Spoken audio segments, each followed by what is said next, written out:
step 60. Welcome to the Cauldron of Curiosities. Mark Graham, publican and owner of the Star in Vogue. That's me. So tell me, Mark, a little bit about yourself. Where do you come from? Well, I'm a Truro boy, one of the few landlords in Cornwall that are actually Cornish. So I'm a Truro boy, although my father's Scottish. So I went to school in Truro, went off, did a few other jobs here and there. And just as life is, a big full circle, went round the world and round the county, and I'm back about 8 miles from where I started from. So you said that you went off around the world. So what made you curious about travelling? What made you leave?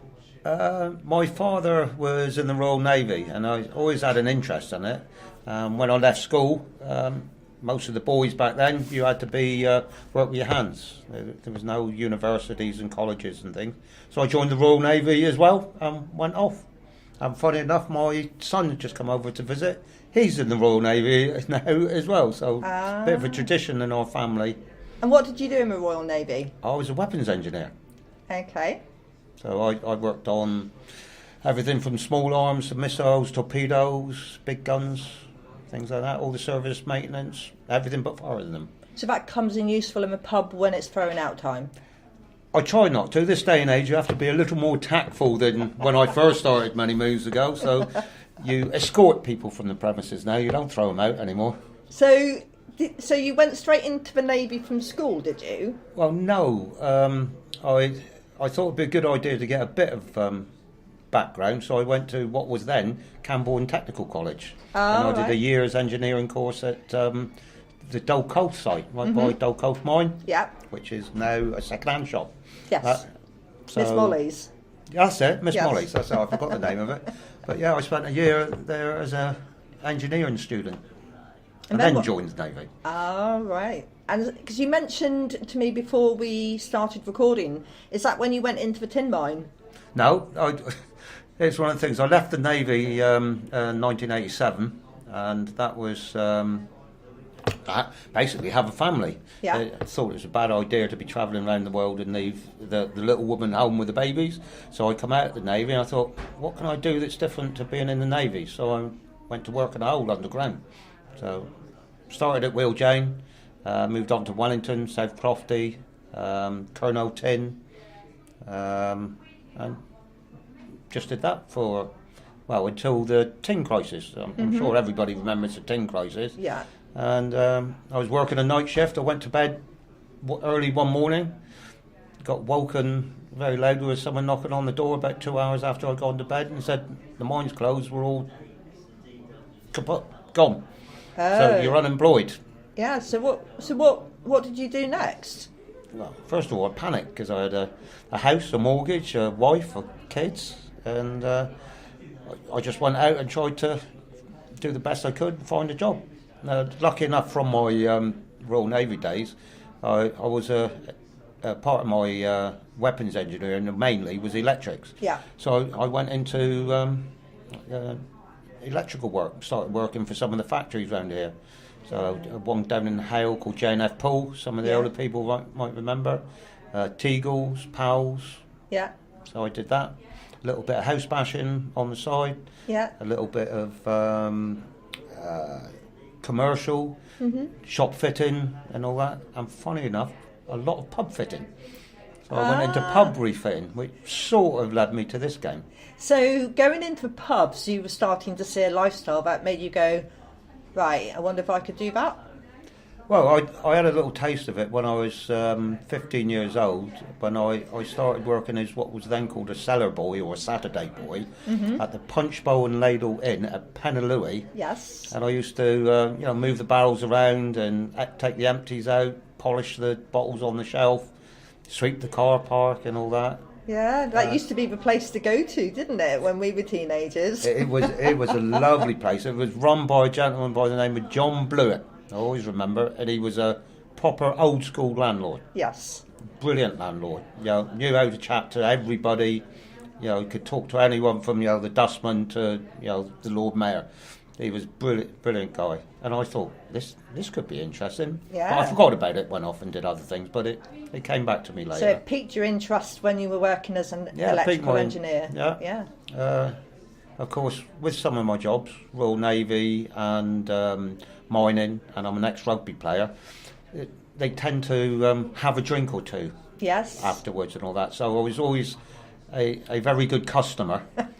You knew what the inside of a pub looked like. I had a faint idea what the inside of a pub looked like. I could tell you a thing or two about drinks and things. So who did you play rugby for? I started with St Austell because I lived in Truro and sort of on the outskirts of Truro, so St Austell was a better one. And then when I moved to J&F Pool and I was living out near Redruth, I started playing for Hale. Yeah. And the better part of my career, if you want to call that, I played for a very interesting club, which my heart is still always be, in Logan Park. Yeah. Sometimes round here called Hooligan Park. Yes. So yeah. Yeah. It was more about the social side of rugby than the actual rugby. Brilliant times. And do you play any veterans games anymore? I've played a couple, but unfortunately, I'm not in the best of health. Well, actually, tell a lie. I'm in good health, but I creak a lot, and I've got a bad back. I need 2 operations on my knees. Yeah, I've dislocated both shoulders and all that, and I'm old and slow. Yeah. And if you know much about rugby, if you're slow and they catch you, it doesn't have hurt. It does. Yes. So going back to be what made you want to be a pub landlord, what was the first thing that you did when you were thinking, I quite like the idea, that looks like a job that might suit me? Did you think it was going to be easier than doing electronics? Well, a bit of yes and a bit of no. I thought, well, you'd be in one place, you wouldn't have to move around and things like that. You're not lifting heavy weights and doing stuff and all that. But I knew that the hours would be longer. So it's a bit of a trade-off. And to be honest, I fell into it. I was refitting a pub in Camborne that we refitted it out as a pub called McNamara's. But people from Camborne might remember it as the old Trevithick Inn. Oh yes, I know it's that. Yeah. I was refitting it out, and as an electrician, and when it got near the end, the manager who was taken over was a very famous Camborne person called Tommy Adams. Yeah. The big rugby player and miner who I'd worked down the mines with. Yeah. And I knew him, and he just said to me a couple of days before it opened, he said, "Here, Mark, you wouldn't fancy coming working for me behind the bar? I need a manager because I've had a few bits and pieces." He said, "Come and work for me and you can live here." Nice. So you could live here and work here. And I thought about it, and I went, "Yeah, go on, give it a go. Why not?" Yeah. If you Nothing like to my lose. curious side, go. Yeah. Wonder what it's like, if they like poacher turned gamekeeper. Yes. So from drinker to actually being the landlord. So I went to work for Tommy, and I worked down there for a bit. So how long did you work for him for? Only about 2 years. About 2 years. As life goes on, unfortunately, the shall we say, the relationship that I was in at the time fell apart, and circumstances dictated that one of us had to go, and I thought it should be me. Yeah. So I went off and did other stuff. And what was your next pub? Where did you go next? Ooh, I worked for a few after that.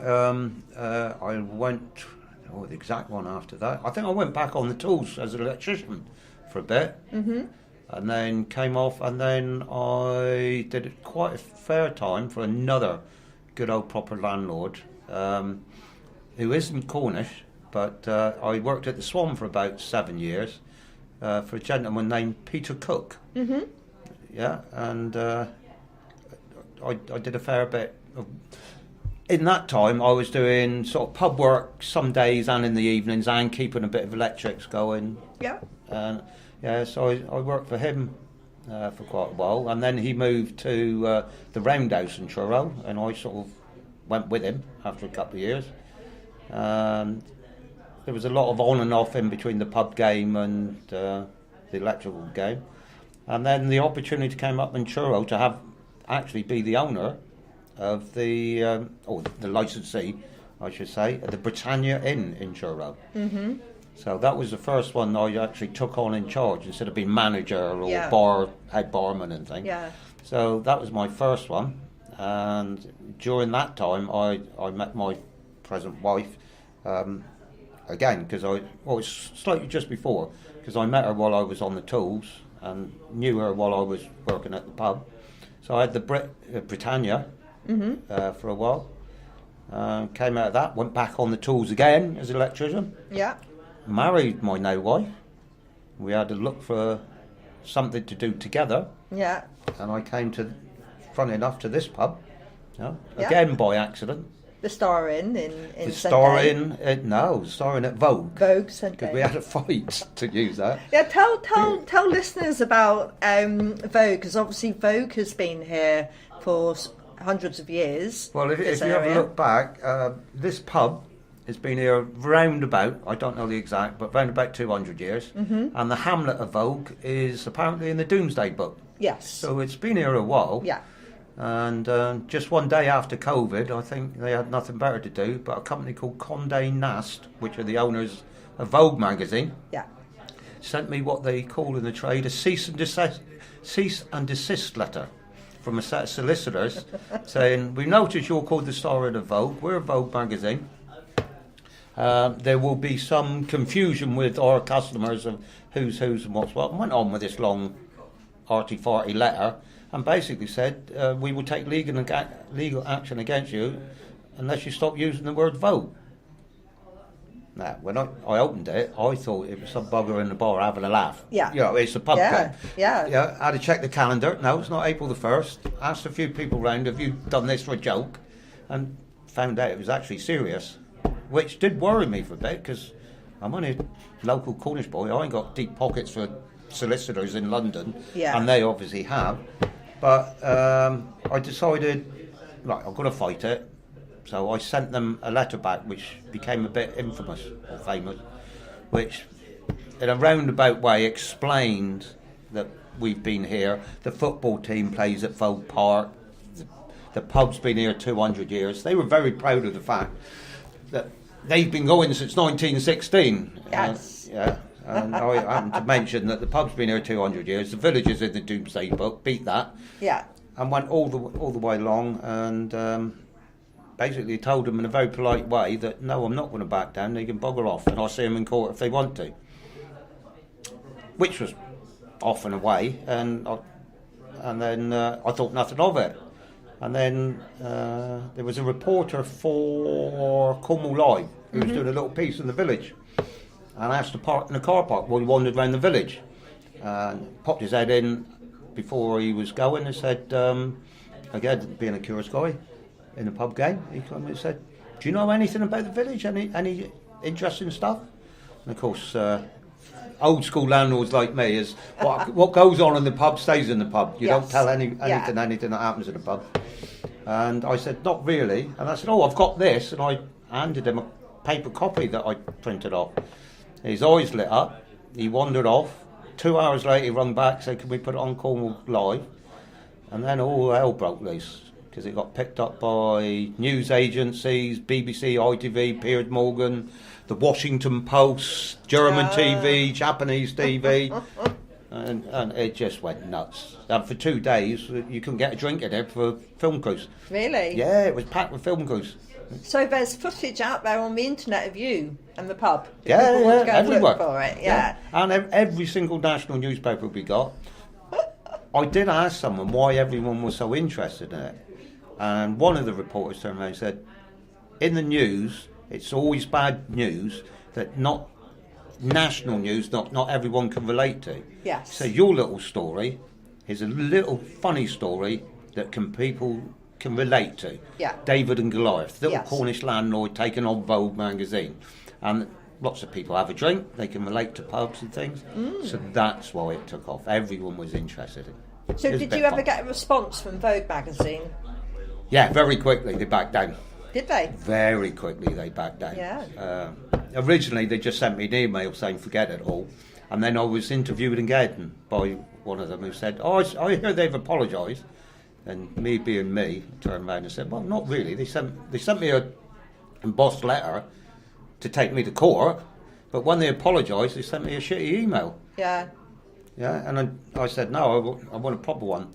2 days later, I got a framed, written type letter, hand signature, apologies and all that, which is on the pub wall. Excellent. So, yeah, they backed down and ran away.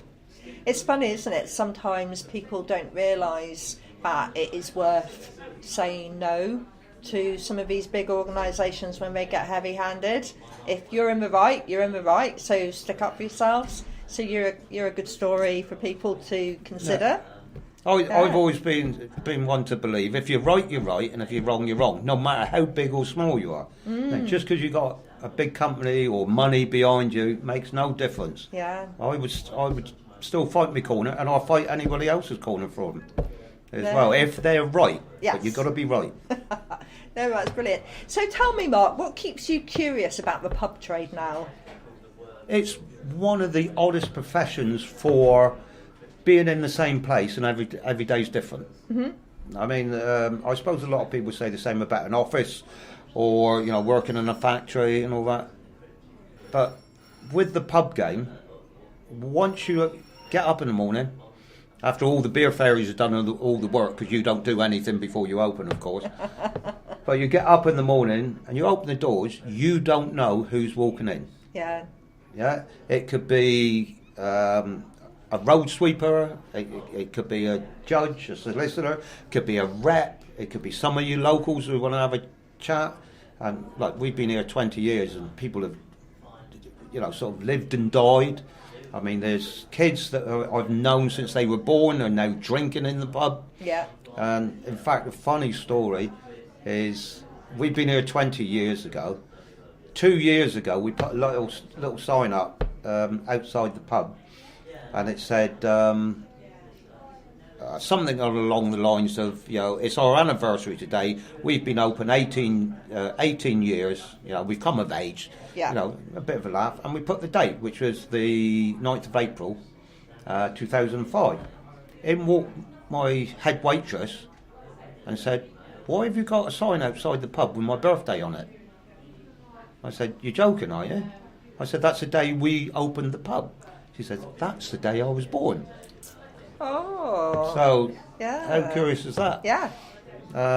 We've had over 100 staff over the years here, and I would say a good proportion of them in this job have been ladies. Yeah. And a good proportion of them have, over the years, met fellas, started families, kids, and all that. There's loads of kids that come in here that are the children of their mothers who've worked for me. Yeah. And it's really interesting to, see them grow up and, get to the age from toddling around and then running around and, then being teenagers with all the angst and all that, and then getting to 18 or 17, getting a driving license, and 18 and coming in for a pint, and I'm going, "No, I'm not serving you. You're 3 foot tall and curly hair and all that." I can't get my head around the fact that you're 18 and in the pub now. So the pub's very much heart of the village. Oh, very much so. I'm a true boy through and through, but this village is the biggest heart to anywhere I've been. I've lived around in a few different places: St Earth, Campbell, and Redruth, other bits of Cornwall, but this is a really tight-knit village. They're really good. Anybody will help anybody out. There's no airs and graces. If you want help, they'll help it. Everyone says good morning or good night when you walk past them. Yeah. There's loads of community stuff going on. If you notice, when we walked around earlier for someone to sit down, we got the knitting club. We did in the other room. So yes. We've got knitting clubs, and we've got motorcycle groups that meet here, charity groups that meet here. The parish council meet here every now and again, and it is.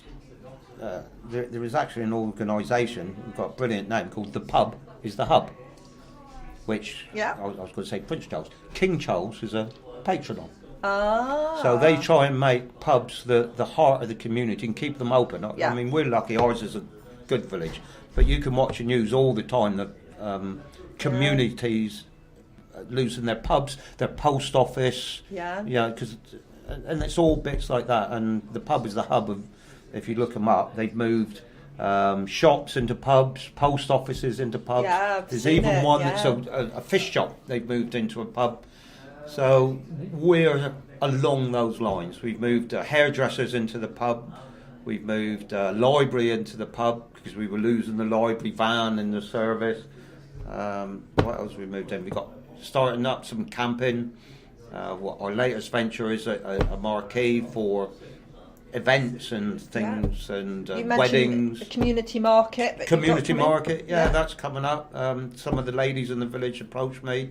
Can we start up a community market to showcase all the local artisans around? Not just, I call it the Bermuda Triangle. It's St Day, Caharrock and Lanark. Yeah. Yeah, it's that kind of area. We try and help support all that area, and showcase local talent, and we're going to have a market. Brilliant. And when does that market start? Yeah, first Saturday in March. It's going to be the first Saturday of every month. Okay. Now that's good. So if people want to visit the Star Inn in Vogue near St Day, then you need to make sure that you find it on the map first if you don't live in the area. But Mark does have parking at the pub, don't you? I do. Yeah. I mean, we've got a huge car park and all that. Beware of, moving with the times. That has a registration. I think it's free, but you have to register your number to make sure that you use the car park correctly. And we've also got a huge, great field that you, in the summer months, you can park in that as well. So. Okay, brilliant. No, that sounds good. And what's on the cards next for you, Mark? I don't know. We're coming up to our 20th anniversary, so we're going to have a little bit of a party for that, we think. I mean, like I said earlier, I'm an ex-serviceman, so I'm very interested in doing some sort of celebrations for VE Day, 80 years. Yeah. It's a good combination.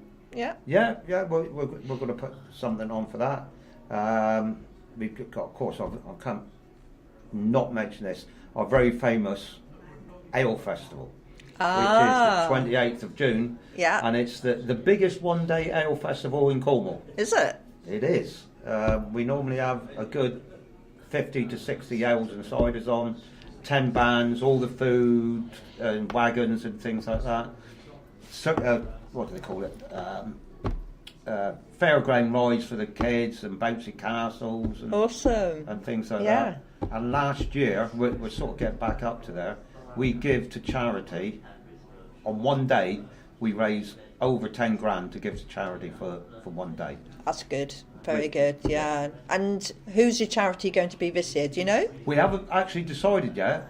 We've got a few candidates and all that. I know last year was a local school, was the blood bikes. We try and give it all to the local charities. Yeah. Yeah. Sometimes it's individuals. A while ago there was a lady that was fostering disabled children. Yeah. So we paid to have her whole garden changed round. And so with disabled appropriate play equipment. Yeah. And flat paths and things, we just pay for that. We've done the local school, the local, I'm trying to think, the local bands, the local horticultural group, the school with Red Roof, Yeah. any sorts of people. Fantastic. No, thank you. And just to, I always ask people if there are any recommendations of, if people are listening to you saying, oh, I wish I could run a pub, where would you send them? Now be polite. The biggest thing I hate, you hear it a lot, mainly from Emmets that are coming down here, they say, I'm going to retire and run a Cornish pub. Yeah. It's not something you'll retire into. It's a lot of hard work. It's long hours. I mean, we've been here 20 years and we're pretty steady now. But me and my wife each do approximately 14 to 16 hours a day, every day of the week. Yeah. We've been here, like I say, 20 years. In that 20 years, we've had one holiday, which is a week in a caravan in Dawlish. Nice. That's the only family holiday we've ever had. Oh. So you can knock that on the head. Yeah. it's a good life. You live on site. You get bonds for the rest of your life, but you have to realise you're not carrying heavy stuff around, so it's not manually hard work, but it's mentally very draining. You've got to have a very solid relationship. Yeah. I would highly recommend that no one goes into it as a single person. It will drive you nuts. It's too much hard work. And if you go in as a couple, look after each other. You've got to be very strong. You've got to, you've got to live together, work together, ups and downs. You've got to drink together. Yeah. There's no two ways about it. I would highly recommend people took a job in a pub before they took Working together. And find out if they can cope with each other. or even, there's plenty of companies out there that allow you to manage pubs. They're looking for managers rather than people that buy in, because you hear it all the time in Cornwall. People put all of their life savings into a pub as a couple to run it. The pub goes down the hill. They lose their life savings. They lose the house. Now they're arguing over money. Then they get divorced and it all goes wrong. That happens a lot. And you've got to be very careful. You manage. See if you can do it. See if you can do the long hours, the no holidays. And I think that's the thing, people don't always think about that, because if you get someone coming in as a couple to cover you so you can go on holiday, that costs money. We always call it the double bubble. Whatever we do in this trade, it's like sickness, holidays and all that. If you have someone cover it, you're paying for the person off and the person you got on. So you're paying double. If you go on holiday, you've got to have someone live in. And like I said, we spend a lot of hours here, so there's all the ordering, all the backs stuff. And you've got all that work to do when you come back if you're unlucky. That's it. It's like I say, it's not hard work, it's long work. And leaving it on a positive note, let's think about any companies that you've heard of that do the pub management that you think are particularly good for people to look at.